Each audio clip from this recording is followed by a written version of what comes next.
Hi, welcome back to my channel. My name is Cynthia if you're new here, and today we're doing something a little different, something I have never done before on or off camera, and that is a quarterly reset. So in this case, we're doing a Q2 reset, even though we're a little bit into Q2. Don't come at me. This is the first one I've ever done, so I'm a little late. That's okay. But today I really just wanted to do a Q2 reset because Q1 felt all over the place. It felt a little messy, and I could really just use a reset button. Generally, I do yearly resets. I set my New Year's resolutions and then I kind of revisit at the end of the year what didn't work. The issue that I seem to be facing right now is that things already aren't really working.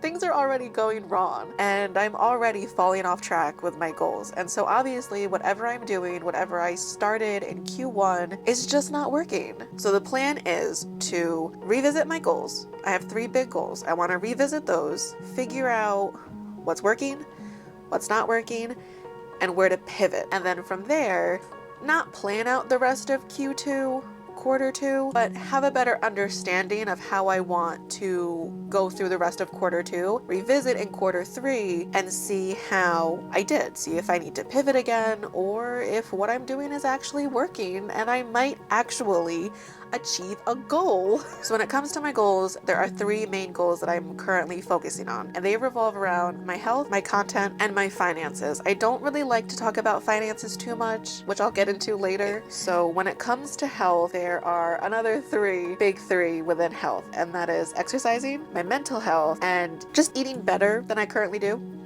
and previously have. So in terms of exercise, I started off Q1 pretty well. I was getting in about 2 to 3 workouts a week in January and February, but by March, I was getting in about 1 workout a week, if that. And by the end of March, I don't think I was working out at all. I'll put a screenshot on the screen here somewhere. So you can kind of see that like it really just dwindled from February into March. My exercising just went down to the point where I just stopped exercising. I'm not currently exercising at all. And that's really disappointing because I feel like exercising has always been a goal of mine. Every time I sit down to set goals, exercising is always a goal, always. And I think for right now, I'm flexible on the type of workouts I do. I think right now it's really just getting myself to get into a consistent rhythm when it comes to exercising. The second aspect of my health goals is my mental health.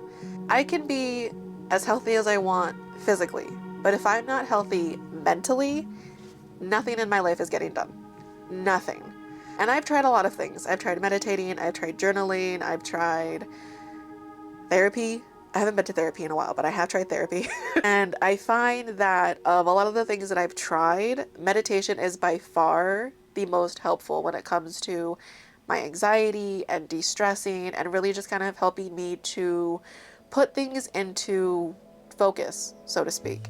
So I really want to get back to meditating because when I was doing it regularly, I found that it was very helpful, especially guided meditations. I find that when it's unguided, I tend to just kind of wander off. Guided meditations help keep me on track. So I definitely want to get back into that. And the last part of my health goals is just my eating habits. I have not been tracking my food. At the beginning of Q1, at the beginning of the year, I downloaded Lose It and I signed up for the yearly subscription. But counting calories is a little triggering for me. I previously had a binge eating disorder, and so counting calories sometimes sets that off. I'm not entirely sure why. So counting calories has always been a slippery slope for me because I want to keep track of what I'm eating, but it's very hard to disassociate the numbers with the nutrients. So that's something that I'm slowly relearning. And so I haven't been tracking recently, but I do want to get back into tracking. So with all that being said, let's get into my health goals for Q2. So specifically for Q2, in terms of health, I would like to exercise minimum 3 times a week, meditate minimum 3 times a week. Those are my main 2 goals. I don't want to overwhelm myself, and I think that this is a very easy place to start because these are things that I was already doing. I just kind of fell off the wagon, so to speak. And a big reason why I fell off the wagon with my workouts has to do with my content, which we will get into next, but I think the schedule that I previously had set for myself kind of became a little too rigid, and I started to slack off in other areas of my life. And if one area is kind of overpowering another area, then it's definitely important to just revisit, to figure out what's going on and try to bring back the balance between everyone. Okay, so in terms of content, there's the big three. There's my blog, YouTube, and upcoming a digital shop. I've been toying with the idea of reopening my Etsy shop, but it was previously a sticker shop and I don't really want to reopen as a sticker shop, so that I'm not gonna get into too much. That's gonna be a conversation for Q3. But in terms of my blog and YouTube, my blog is actually doing very well. I have been posting 2 articles a week and my traffic has been growing a lot. I'm actually starting to earn money from AdSense, which is wild, and granted it's not a lot. I still have not surpassed $1 a day.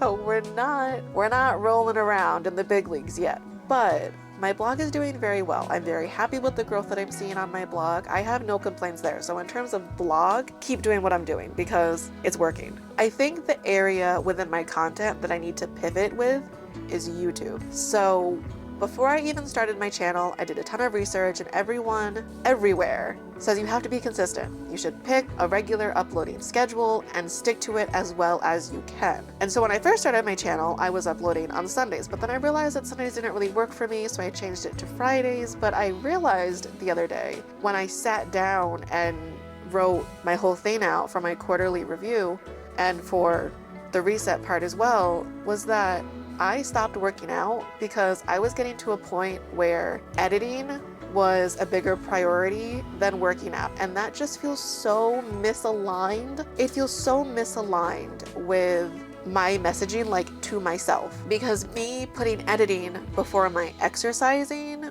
was not me putting myself first. It was me putting my YouTube channel before my health. So it was putting my content goals before my health goals, which is so backwards, if I'm being honest.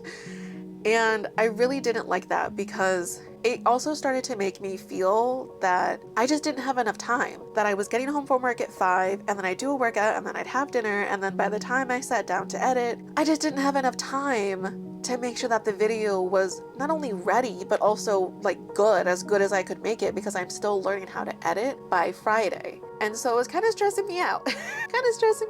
So I don't want to do that again. I don't really like that schedule. I feel like that schedule was just going to lead me to burnout. Which, speaking of, just a brief interruption. Last week I didn't post a video, and if you saw my community post where I talked about how I made myself sick because I was so stressed out and my anxiety was so bad, what happened was I stressed myself out. I was so stressed out about editing and writing and my day job that I gave myself a really horrid canker sore under my tongue, and talking, eating, moving any part of my mouth was horrendously painful. And so I was out of commission in terms of like talking for almost 2 weeks. I was down and out. I couldn't. And then at work, obviously I had to talk to my coworkers, and it was just torture. It was torture. So I need to learn to chill out, and I need to pivot and find a way to do all the things I need to do, but in a way that works for me. So if posting on the same day every week no longer serves me, then we're not going to do that anymore. So with that, let's pivot back into talking about my content for Q2. So Q2 YouTube content, in terms of growth on YouTube, my growth so far has been very slow. I find that I tend to see the most growth when I post a short that performs well. So lately I've been trying to implement shorts that relate to my long form, but I also try to target trending sounds, keywords, things like that, just so that they do perform well, to hopefully convert short form viewers into long form viewers. I don't think that always works because I look at my analytics and I don't have enough to I don't really have enough to go on yet, but I'm finding that when performed well, shorts actually do give my channel a little bit of a boost. So in terms of growth, it's been slow, but I've been on YouTube for 6 months now. I think I'm doing pretty well. But it's also hard to gauge because I don't know if I would want a lot of early success, because I feel like a lot of these videos are me still just learning and figuring it out, filming, editing, yes, being interrupted. I feel like I'm not there yet. I feel like I'm not at a point with my channel where I would want it to be super big, because I'm still in my embarrassing cringe era with this channel. So slow growth, but slow growth is always better than no growth. But my biggest thing with YouTube is my editing schedule. I think what I want to try for the rest of Q2 is to ditch the upload day. Like, it's stressing me out. It's working, but it's also not working. It's working in terms of being consistent, but it's not really working for me, because I'm just stressing myself out, and in the long run, that's just not sustainable. So for the rest of Q2, I want to treat my videos as sort of like miniature workflows, where I film, I edit, I take a break, and then I just edit the next one. And as soon as the one that I'm done editing is bye.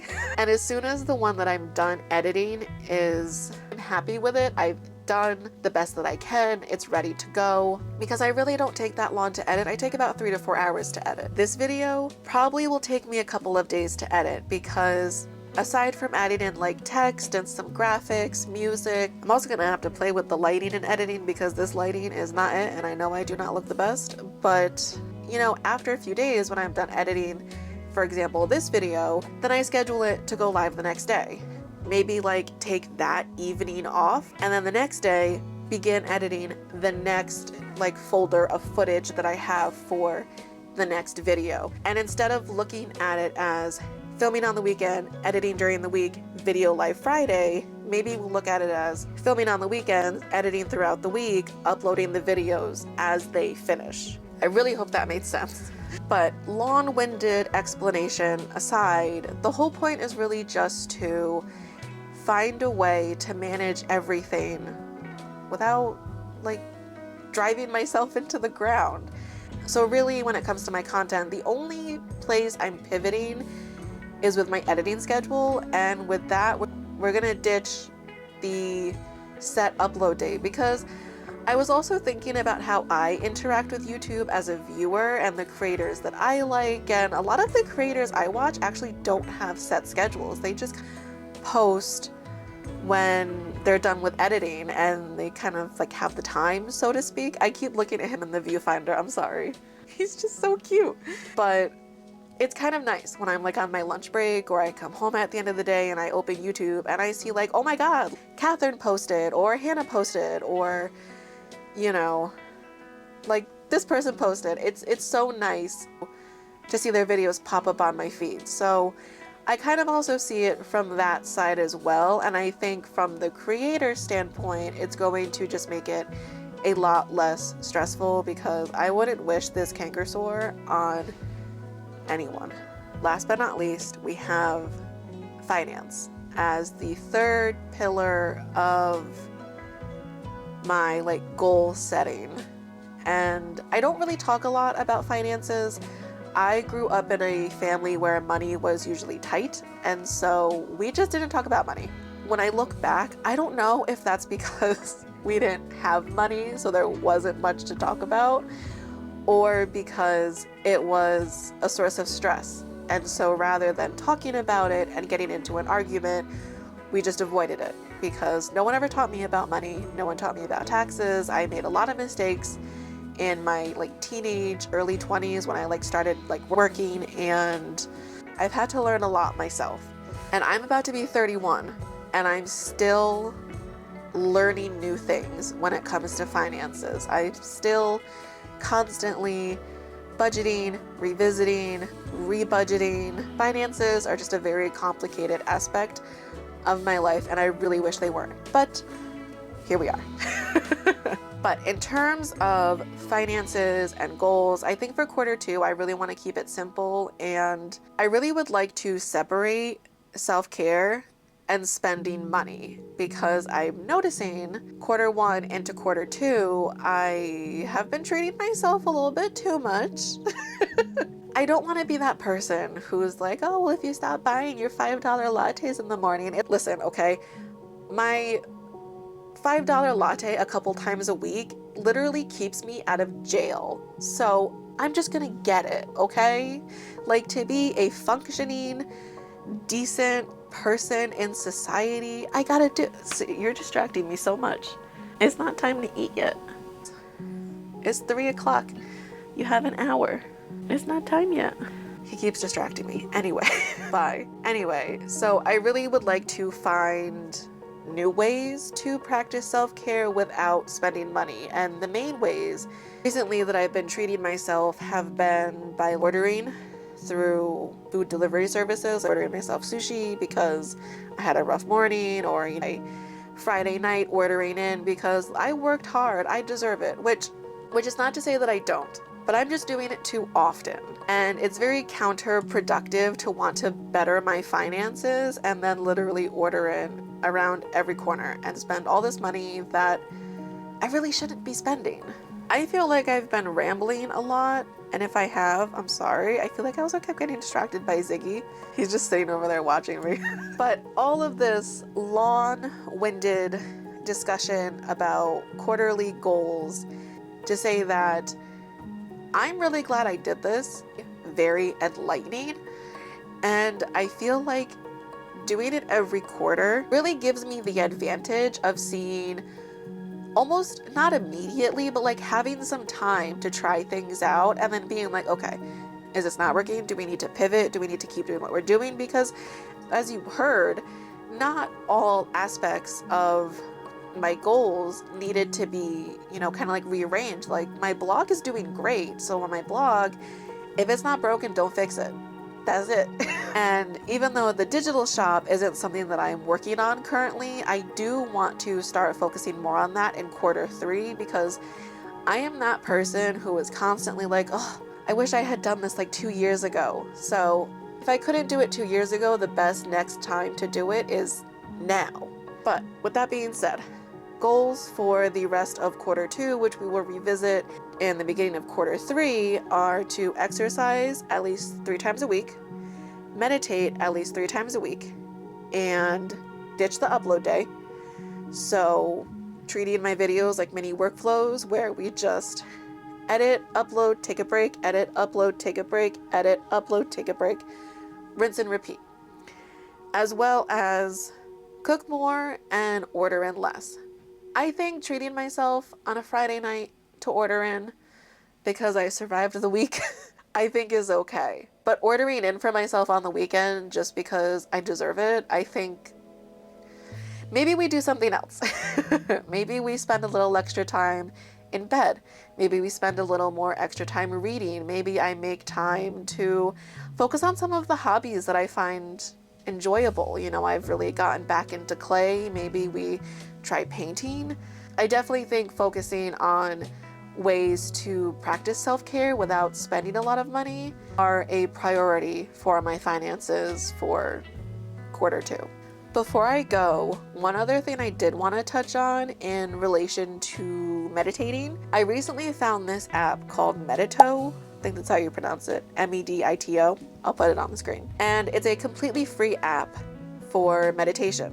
They have guided sessions, and I'm currently doing their 30-day challenge to really just get started with meditation again. Last year I downloaded the Balance app because they were giving away a year's subscription for free, and I did that, but I didn't do it consistently. I kind of only really did it when I needed it, when I felt like my mental health was going downhill, and I really relied on it as an as-needed basis, and I don't really want to do that. Oh my god. Stop. This is too much. Oh my god. But I really would like to get back into the practice of meditating. I can't. All right, I'm gonna just try to finish this up because him sitting behind me I can't stop laughing. And then I'm gonna go feed him so he will back off. I'm using this app called Medito. I really like it. I just started their intro course, their beginner 30-day meditation challenge, really to just kind of get yourself back into it and start a meditation habit that is consistent. And that's really what I am striving for. So hopefully it goes well, but I'm gonna leave it there. I don't really have too much more to add. I think that this quarterly review reset was very, very helpful for me.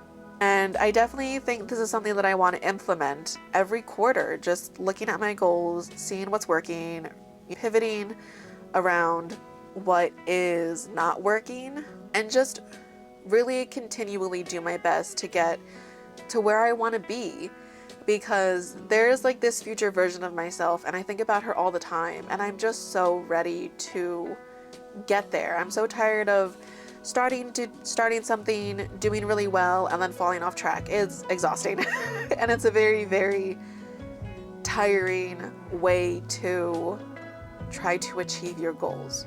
But if you are someone who resets quarterly, monthly, weekly, yearly, mid-year, I would love to hear your thoughts, because this is very new to me. Like I said, this is the first like quarter year reset I've ever done. I don't usually do things like this, which is funny because a lot of the creators I watch do like weekly and monthly resets, and I watch their videos, but it never dawned on me to like do it for myself. So I think for me, these quarterly resets are the perfect amount of time to see what's working, revisit what's not, maybe plan some new goals, and really just keep myself accountable, but also make it manageable, because I do acknowledge that I have a lot of goals and I have a lot going on, but I don't think that just because I have a lot going on means that it's a good excuse to not achieve any of my goals. That's just lame. It's 2024. We are achieving our goals.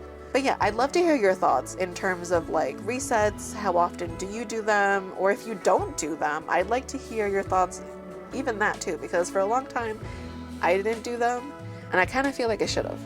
I'm gonna go feed this one. And as always, thank you so much for watching, and I'll see you in the next one. Bye.